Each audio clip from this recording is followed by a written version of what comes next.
ہم صبح اٹھتے ہیں تو کیا ہمیں کبھی خیال آیا کہ میرے ذمے کتنی قضا نماز ہے جو قرض ہے؟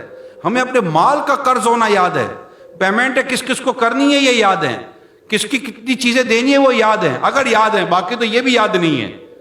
ہمیں اپنا لینا یاد ہے، دینا یاد نہیں رہتا، مگر اگر یہ یاد بھی ہے تو یہی یاد ہے، مگر یہی بھول گئے کہ ہمارے ذمے اللہ تبارک و تعالیٰ کی بارگاہ میں جو ہمیں اپنی نمازیں پوری کرنی ہے، جو نمازیں ہم نے قضا کی ہیں، ان قضا نمازوں کی ادائیگی کے بارے میں کبھی ہم نے اپنا حساب بنایا کہ میرا قضا نمازوں کی ادائیگی میری کتنی ہے؟ اور اگر میں یہ قضا نماز یعنی ایک تو ادا کر رہے ہیں، نمازیں پڑھ رہے ہیں، اگر یہ قضا نمازیں لے کر میں اپنے رب کے حضور حاضر ہوا اور اللہ نے مجھ پر کرم نہ فرمایا تو میں اپنی قضا نمازوں کا حساب کیسے دوں گا؟ آج بھی ہم سے پوچھ لے، بتائے جناب آپ پر کتنی نمازیں قضا ہیں؟ ہمیں نہیں پتا، جبکہ ہوتی ہیں۔ میجورٹی نمازی پر نماز قضا ہیں مگر ان کو نہیں پتا۔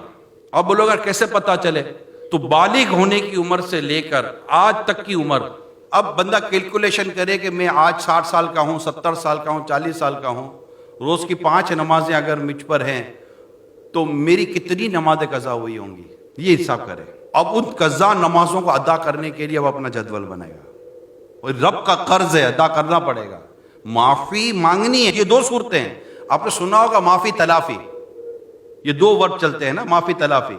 معافی اس گناہ کی جو میں نے نماز قضا کر کے کیا، تلافی اس کی جو میں اب ادا کروں گا۔